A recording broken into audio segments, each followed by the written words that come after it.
Let's bring on Jose Benavidez Jr. What's going on, Jose? Hey, not much, not much. Just finished working out. Oh, that's good. Did you work out for us too? Yeah, I've been, we've had a great camp. We've been training hard. We've been doing 3-4 days. So we're ready. We're ready to get the show on the road. Excellent, excellent. I've become so accustomed to seeing you in the ring. 4 times in 2014, and then 2 times in 2015, and now it's 2016, and we're getting you a little bit later in the year. We're getting you in late July. What's been keeping you out of the ring this year? We've just after my last fight in December, we just took a little break, and then we've been back at it, training, getting ready for fights. And, I've had, like I said, I've had a great camp.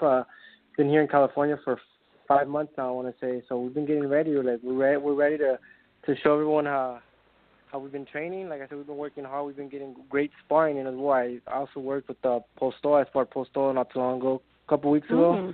I've been sparring Sergey Lebanets as well, which has been one of my main sparring partners, and we're ready to go. Had great work, so we're ready. You're fighting Chia at 147. Is it safe to say now that you are permanently now at 147? I'm open to I'm move up to 47 because I wasn't getting the fights I wanted at 140. I'm strong at 140, 147, whatever top rank has set up for me. We get ready for. We train hard, we train to win. So 140, 147, I feel strong in either weight class. Being strong at both weight class was the last fight. You just said that you weren't getting the fights that you wanted at 140. So you went up to 147. You fought against Herrera. Was that fight really the deciding factor, or had you decided prior to that fight that 147 might be, your move until the big fight came? Before that fight, I got offered a fight and I didn't get it. And after that fight, I got offered that same fight at 140 and I didn't get it. So moved up to 47. Like I said, we train hard. We're ready at any weight to give us 140, 147. I feel strong in any weight, So we're just waiting to see where Top Rank has set up for me, and from there we go. Like I said, we train to win, and we've had a great camp. So we're ready for anyone, whoever at 140, 147. When the name Chia Santana was brought to the table for you, was it easy to make this fight? I fight whoever. I'm ready for whoever. I don't duck and dodge anyone. Whoever Top Rank wants me to fight, I'll fight him. We train to win, and that's what we've been doing. We've had a great camp, and I also brought my strength and conditioning coach back.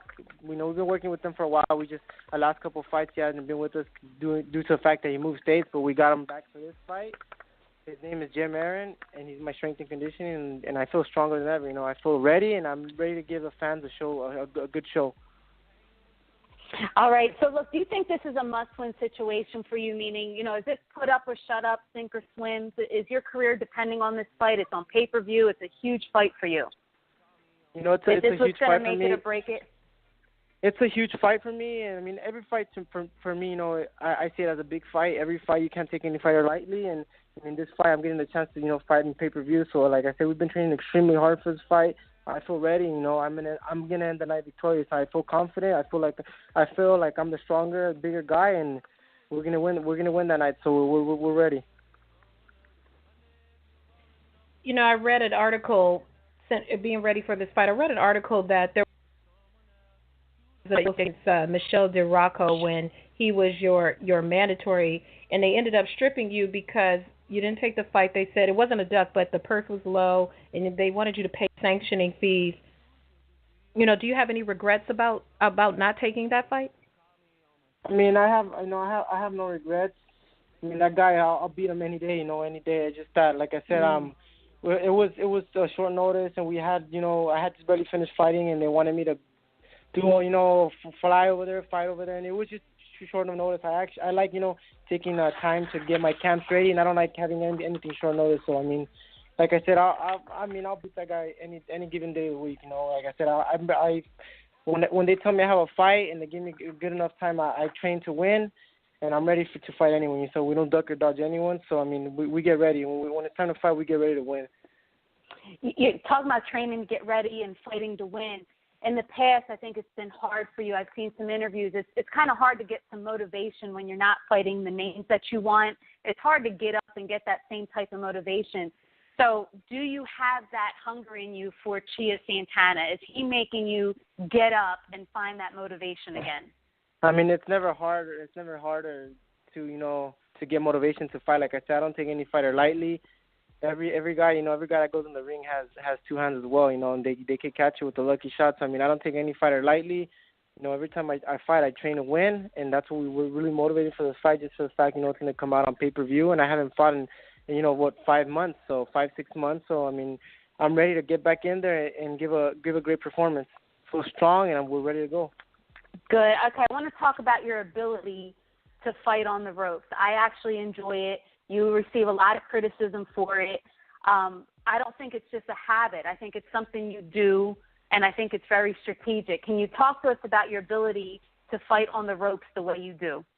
Yeah, a lot of people criticize it, and they don't like, fighting on the ropes. But I like fighting on the ropes. I feel like I take the power away from them. I can see every punch coming, and I just feel comfortable in there, whether it's using the jab, being an outside fighter, or fighting the ropes, or maybe, being in there and brawling. I feel comfortable, and I just have to find that rhythm, Go in there the first round, find that rhythm. But I do like fighting in the ropes. I mean, a lot of people don't like it, but I like it here and there. It's not good to fight in the ropes all the time, but here and there it's good. What have been the benefits of moving? I met your father at the press conference that you guys had here in Long Beach. That's my neighborhood. Well, kind of my neighborhood. I live in Inglewood. How has training in Long Beach been for you, and do you miss Phoenix? Of course I miss Phoenix. It's hometown. No, nothing's ever going to compare to home, But, I mean, like I said, we came over here to train, and we've been getting great sparring here. And, I mean, and nothing beats the weather. In Arizona, it's like 120 degrees right now. So, I mean, I know. California's perfect. We have the beach, and on the weekends you can go to the beach, get your mind right. And, like I said, I just feel good and strong, and I feel ready. I've had a great sparring for this camp, and couldn't ask for any better, I know we're talking about you right now, but I have to bring up your brother David because he's really been tearing shit up lately. I mean, he's doing a really, really great job. And I remember being in the gym with you guys years ago, and he used to be sitting there just watching you, and all he wanted to do was be just like you. I remember watching him, and he just looked up to you so much. And it's funny because he has been following in your footsteps. So I wanted to know, how awesome is that to be able to train with him and to see what success that he's been having. Yeah, it's great. The kid puts 100, and he puts his heart out when he trains 110%, and he's been doing really good. Motherfucker's strong. He just fought Saturday. He stopped the guy in the 7th round, and to be honest with you, that's one of my best sparring I could possibly get because it's the little brother always wants to beat up on the big brother. So and he's bigger and heavier than me. So and not only that, for being his weight and his height, that motherfucker could punch and he's fast. So I mean, like I said, it's really motivating. Two brothers being alongside each other training. It motivates not only me, but it motivates him as well, and just motivates the whole team. It's a good vibe. That's cool. I think a few years ago, I heard you say that you don't really watch boxing. Like you don't stay home on the weekends, like just to watch fights. So I was wondering, what is it that you do? I mean, can you give us a little insight to, who Junior really is? Do you like cars? I mean, I see you have a cool tattoo on your arm. What about you outside of boxing can you tell us? Ever since I was a little kid, like every other little kid, they love cars. I mean, that's what I like. I like buying and selling cars, going fast. That's pretty much about it. Whenever I'm pretty much at the gym all day, every day. So training, boxing's on my mind 98% of the time, 99%. And when I get that little time to, relax, I go get on YouTube. You can find anything on YouTube. And plus, I just got a new pet. I'm into, I don't know if you heard of Savannah Cats, those hybrid cats, the wild cats. Yeah. I just bought one. Wait, I'm sorry. Bring that back one more time. You got what kind of cat? Whenever you have a chance, look it up. It's Savannah Cat. It's an African serval mixed with a domestic cat, so it's a hybrid. It's a hybrid cat. It's pretty much the world's largest domestic cat that you could have. An African mixed with a domestic. That sounds like me. and they look like miniature little cheetah / leopards. Mm-hmm. Oh, and that little thing's a pain in the ass. Let me tell you, I think it's a dog. What did you name it? It's a girl. I named her Athena. Yes. All right for Yeah, the Greek and name. she actually has a pretty good diet. She has a pretty good diet as well. I feed her raw steak, red meat every day, so she has a pretty good little diet. I bet you I won't be coming up in your house without permission. That thing might eat me. That's not the guy from Scarface. Yeah. Oh my yeah, God. no, I mean, I wanted to get a tiger, but I can't keep a tiger, so that's the closest thing to. That's the closest thing to an exotic cat I could get. You want to get a Can tiger? I call you? Hello, I'm sorry, it's cutting off. What'd you say? Can we bring exotic cat in the ring with you? Oh, I don't know. Hopefully, but man, it'd be a pain in the ass. I'm telling you, that cat's like a dog. She runs everywhere. I can't keep a hold of her. So. Oh my God. Your dad must be going crazy. Yeah, my dad actually took me to go pick her up. We drove like an hour and a half to go pick that cat up. Now that we've got the fight particulars out of the way, we want to have a little fun with you.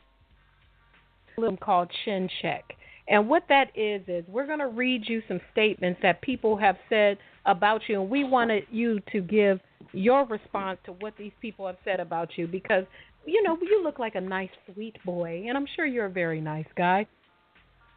We'll have more edge to you. Hello? Is that true? Do you have more edge to you than people think?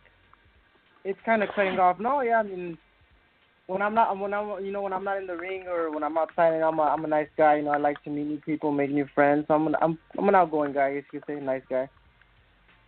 Just don't get me mad. All right. Oh shoot.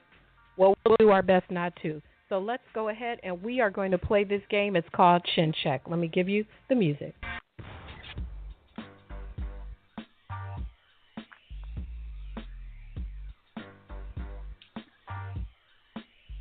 So what we are going to do during this Chin Check game, I'm going to read you a quote from another fighter, and you are going to give your response to it. Sounds good? Yeah. All right. And so we are going to start first. Yes. You can give your unedited. This is an adult show, and you can say whatever you like. Sounds good. All right. We're going to start with Gomez. Frankie Gomez. And let's see. We're going to start with Frankie Gomez. You guys know each other well. He said that he beat the brakes off of you in the amateurs, and he said he'll still beat you today. What is your Chin Check response to that? Well, I mean, he could still, keep dreaming. There's no way he'd beat me in the pros, That's even if he makes weight. He hasn't made weight in I don't know how many fights. So, I mean, he should focus on trying to make weight first, then from there start calling people out. See, this is the junior we wanted. See, we know you're a nice kid, but I'm like, he's fronting. We got to bring him out. All right, let's talk about your friend Mauricio Herrera. He says he was robbed, that he schooled you in the fight. He wanted a rematch, and that your team was too scared and did not take the rematch. What is your response to that? First of all, right after the fight said he was in the dressing room, it looked like he wanted to cry sitting down. His brother was doing all the talking. He thought he was gonna beat. He thought he beat me, and I told him whenever he's ready, I'll give him a rematch, and I'll guarantee him I'll stop him. So I mean, that guy, he's nothing but talk. He talks a lot on the internet and on shows, but in person he's quiet. Doesn't say not a damn thing. So. Oh shoot. Okay. Well, there that is. Well, let's take it over to Terence Crawford. Terence Crawford has maintained that there's never been talks about a fight. Then Crawford clowned you for going the distance with Sidney Segura. On Twitter, he said, I knocked that dude out 3 years ago, but you couldn't even get him out of there, but you want to fight me. What is your Chin Check response to that? First of all, the fight was offered numerous amount of times. Then he has the nerve to say that I'm a clown. But after that I'm a clown, he went and fought a guy that had 6 losses. Why not fight me if I'm a clown, right? I mean, I guarantee you, if we fight, I'll show him who the bigger and stronger and faster fighter is. That's why he hasn't fought me. I mean, if I was such an easy fighter, he would have fought me already and shut me up. So, I mean, that just shows a lot right there. All right, last one here. This is good stuff. Let's throw the shot. All right. Mr. Freddie Roach, at one time you trained with him and he called you the future. You were going to be the superstar. You were the future of the sport. And then you leave and he slams you and your dad. What is your response to that? You're no longer the superstar or the future. I mean, as long, it's all, politics, all shows. When you're with someone, they want to tell everyone that they're going to make you a big superstar, this and that. But, I mean, like I said, that was a while back. We're still cool with Freddie. Freddie's a cool guy. We have nothing against him. We actually talked to him, and he actually was the one who invited me to go try to spar with Posto. So, I mean, we have nothing against him. It's just a lot of people like to twist stories and make stuff up. But, like I said, there's nothing against us. All right. Well, Junior, it has been a pleasure.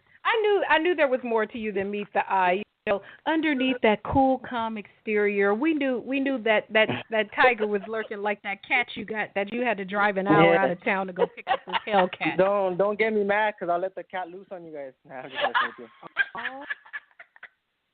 you. Well, once again, thanks for being such a good sport and rocking with us tonight. We wish you the best of luck in your fight against Chia Santana.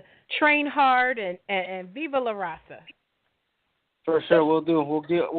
I'll give you guys a good show. We're gonna keep training hard, and we're gonna keep winning fights. All right, we'll see you out there in Vegas. Good luck. All right, sounds good. Thank you. All right. Take care.